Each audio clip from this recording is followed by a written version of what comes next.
bhavatu sahanau bhunaktu saha viryam karavavahai tejasvinavadhitamastu ma vidvishavahai.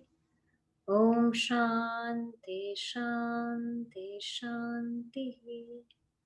Samasta Jana Kalyane Niratam Karunamani Namami Chinmayam Devam Satgurum Brahma Vidharam.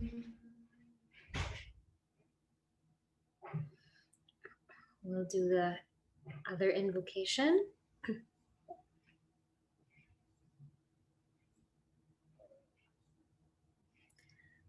Antaryascha bahirvidutatimiram Jyotirmayam Shashvatam Sthanam Prapya Virajate Vinamatam Ajnanamunmulayan Pashyan Vishwamapidamullasatiyo Vishwasya Pare Paraha Tasmai Shri Ramanaya Loka Gurave Shokasya Hantre Namaha.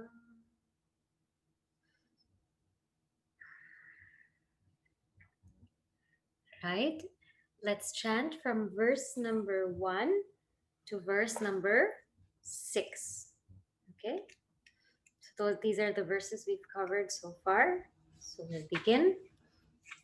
Karturajnaya prapyate phalam karma kim param karma tajjadam kriti mahodadhau patana karanam phalam shashvatam gati nirodhakam ishwararpitam nechaya kritam chitta shodhakam mukti sadhakam kaya vamanaha karyamuttamam pujanam japash chintanam kramat jagata ishadhi yukta sevanam ashtamurti bhred deva pujanam uttamastavat uchchamandatah chittajam japa dhyanamuttamam. Okay. So we in Upadesha Sara, we stopped in verse number 6, and we are in the context of Bhakti Yoga. And in verse number 6, what it said is there is sort of a progression for Bhakti Yoga. And the first one is Uttamastavat. First is Stava. Stava means stotram, singing hymns of praises, singing bhajans. That is one way to connect to the divine. Then we take japa, and that japa has several, levels. And then after that, it is dhyana. So that japa, when we looked at japa, that japa is, it can be first very loud japa, wherein I chant loudly so other people can hear me. And in the beginning, when we do our spiritual sadhana, this is very helpful because it helps us focus when it's loud, when there's a sound, when there's an external sound that can hold our mind. Then the second stage of japa is just moving the lips, saying the mantra or whatever it is I'm saying, moving the lips. And the third one is chitta jam japa, where it is just my mind that's going on. And this chitta jam japa becomes then dhyanam. Dhyanam means this contemplation. So something that's it starts with something very loud, very gross, and using, loud noises. Then it becomes subtler with my lips, and then it becomes even subtlest in my mind. So this is how one slowly practices bhakti yoga. Now, today we're going to see a little bit more on that dhyana. So, what happens? What is the next step of that dhyana? So, in the next verse, he's going to distinguish two types of dhyana, and we'll see what they are. Okay, and we'll also define dhyana. So, let us read verse number 7. I'll chant, and then you can repeat. Ajadharaya srotasa samam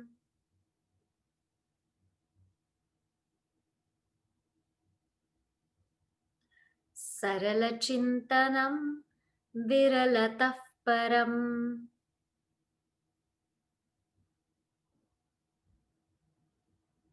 Okay, we do it together. Ajadharaya srotasa samam saralachintanam viralatah param. So here he's defining dhyana. What does it say here? It says Ajya dharaya. Ajya means ghee. Dhara means the flow. So, like the flow of ghee, Ajya Dharaya, Srotasa. Srotas means the river, the flow of the water. So, like the flow of the water, Samam, comparable to the flow of water and comparable to ghee, Sarala Chintanam. Chintanam here means Dhyanam. Sarala means that unbroken contemplation. Viralata. Viralata or virala means broken contemplation. That unbroken contemplation is better than that broken contemplation. Param. It is superior than broken contemplation. So, what does this mean? First, the word dhyana. The word dhyana in Sanskrit is technically defined as Sajatiya Vritti Pravaha, which it just means Pravaha. Pravaha means a flow. Vritti means a thought flow. But what kind of thought flow? Sajatiya. The same kind of thought which keeps flowing and flowing and flowing, that is called dhyana. So if I want to know what is contemplation, it's a thought flow of the same kind of thought happening in my mind. That's called dhyana. And it should be of something higher, as we saw. Now, how is that dhyana? Sometimes that dhyana is what we call virala, broken or interrupted. Broken or interrupted, we all are very familiar. Huh? We're sitting down and we're thinking of something, and then something else comes up, and then something else comes up, and then something else comes up, right? So let's say we are trying to think of God, and we can think for 1 minute, and then something else comes, and then again we think, and then something else comes, and then we think something else comes. That's called virala. Sarala means unbroken, wherein I can just think of that God continuously. That's called sarala. And that sarala is being described here like ghee. What do you mean ghee? Whenever they used to do rituals back in the day, they would use ghee. And when you pour that ghee, there's a continuous flow. It's like a continuous flow when you pour ghee into something. Even now, when we light a lamp or when we're doing something and we pour ghee, there's a nice continuous flow happening. Nowadays, also, we might not use ghee, but you think about when you pour soda into a cup. Huh? There's a flow there. There's a nice flow. If you know how to do it well, there's a nice flow there, and you're able to pour it. That is called Ajyadharaya. There's a continuous stream. And then Srotas means the river. The flow of the river implies that it's effortless. It's just happening. It's not like a forced kind of thing. It's actually just naturally happening. So it's continuous and it's naturally happening. And this is what we call Sarala Chintana. Now, the question to ask ourselves is, how did that contemplation become continuous? Because many of us have this issue where it's broken, where it's interrupted, where it's discontinuous. How did that contemplation become continuous? What happened? What was the X factor? So, first, before we even go there, the most important thing is the seeker has found that support for their mind. And in the next verse, it will tell you you can either find something saguna, God with form, or without form. But the first thing is that that seeker was able to find what is it that's able to hold their mind? What is it that can hold my mind and it's capable of keeping my mind there even for a few minutes? What is that? So the seeker has been able to pin that down and nail that down without changing that support. That's very important. The support stays the same. I'm using the same support and I'm able to hold my mind. So the seeker has to identify what is that thing for me. That is the first important thing. Now, how does that contemplation become continuous? It becomes continuous when there are these three factors. The first factor is what we call bhakti or love. When we love that support, it could be, as I said, a form of God, it could be formless, it could be a mahavakya, whatever it is. When we love that, it will be very easy to contemplate on that. It be very easy to stay on that. Like how you know, it's very easy to stay on Netflix when you like a movie. Nah? It's very easy because you like that. You like that, so you can stay in that. Or when you're chatting with your friends, or you're in something like really deep, you're engrossed in something very deep, or you're reading an amazing book, it's so easy for you and me to just stay there because there is what we call love.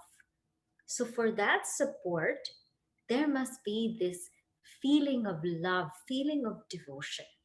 And if I don't love God, what if I don't love God? I'm not feeling that love for God. I'm not feeling that devotion for God. It's feeling very forced. It's feeling like I have to sit here and do it.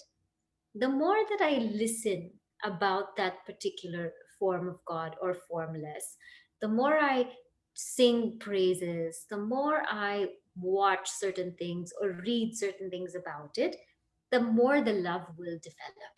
So the more we get to know, the more that love will develop.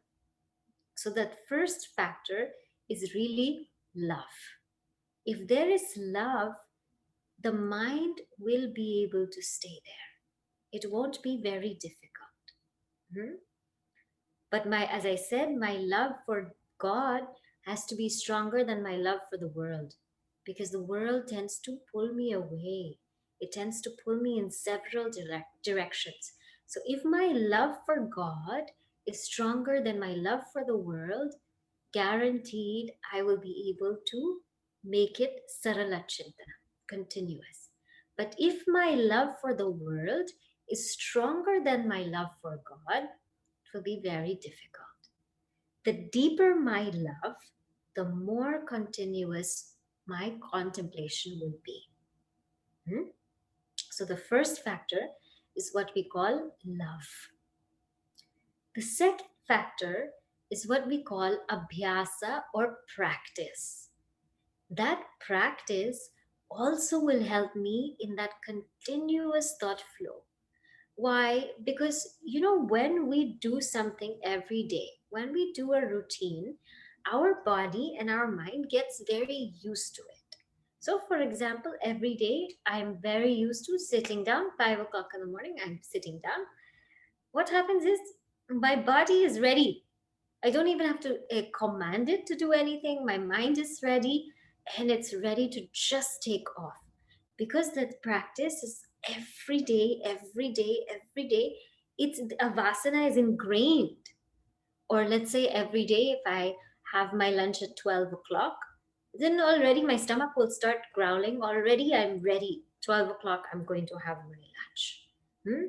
Whatever we keep doing every day, we make it a routine, it becomes a vasana, hence it becomes very easy to get into it. So whatever my practice is if I'm doing it every day at the same time, that's important, and at the same place. Hmm? That same place, because the ambiance is there, you know. Everything has a vibration, right? So like my asana that I sit on has a vibration.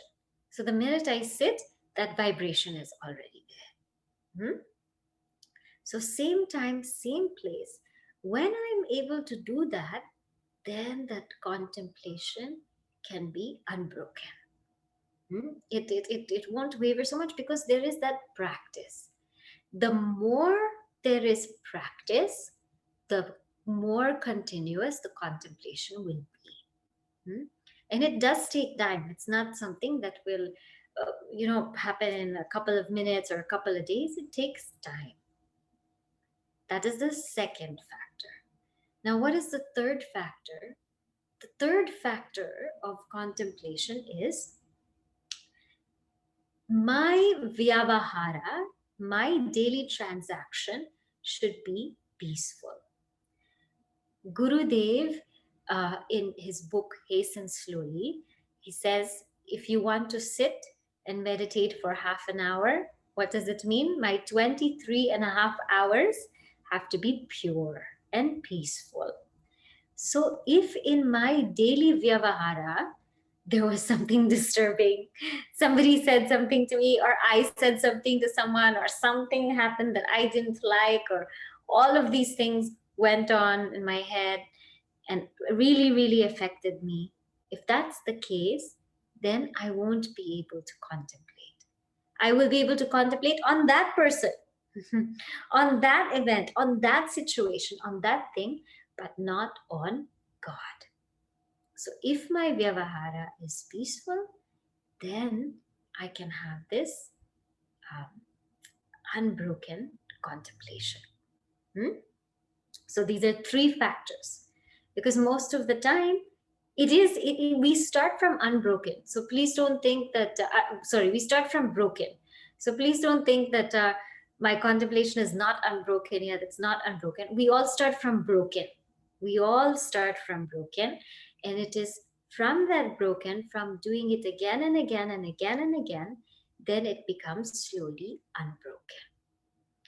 Now, having said these three factors, what to do if I am realizing that it keeps breaking? My contemplation keeps breaking. What to do if so I've done my best. Love. I'm starting to cultivate a love. I am practicing it. I am doing it every day, steadily, at the same time, in the same place. And also, I am trying to make sure that all my transactional life is very peaceful. What if when I sit down, still it's breaking, which it will happen? I have to be very alert of my mind. The minute it goes out, bring it back. So if I'm holding a japa mala or something, I have to stop. Stop and bring it back. But don't let it go all the way somewhere else, because then you will think I sat down and I contemplated for 10 minutes. But what happened? It was only 1 minute of contemplation. 9 minutes, it went to so many countries and so many people and so many places. So I have to be very alert of that mind, that it's going here right now, up, bring it back. And it's going there right now, bring it back. That art of where we keep bringing back our mind, that's an art that we have to be a pro at. Like in sports, when the other team gets the ball, you do everything in your power to get the ball back so that you can score a goal, isn't it? You do everything that you can to get that ball back, and you want to score a goal. The same way, the minute or when my mind keeps going away, keeps going away, keeps going away, I have to learn that art of just bringing it back, bringing it back, bringing it back. And this is not only in the seat of contemplation. My other activities in my day-to-day life, I have to train my mind to do the same thing. if you see in our daily lives, we become very distracted. Hmm? When we're reading something, all of a sudden we're checking our phone, we're checking this, we're checking that, and then before you know it, we lost track of what we're doing. What was I doing again? I forgot, isn't it? So every day, not only in the seat of contemplation, because if I cultivate this habit in my daily living where I know, okay, now for this and this amount of time, I'm only going to focus on this, and if my mind goes away, bring it back, and I'm able to slowly work that way, then my contemplation will even get deeper. So I'm not saying only practice it in the seat of contemplation, but in and through everything I do in my daily life. As a seeker, I have to start observing myself a little bit more, watching how I do certain things, seeing how is it that I'm working? How is it that I'm speaking? How is it that I'm writing an email? How is it that I am expressing myself? Is it unbroken or is it broken? So this is what is called Sarala Chintana, which is better than Viralata. Virala Chintana. When I'm able to do this, what happens is, of course, that contemplation goes deeper and deeper, and the mind is able to absorb in the self. Now, what do we contemplate on? That will be in the next verse, and that we will see next class.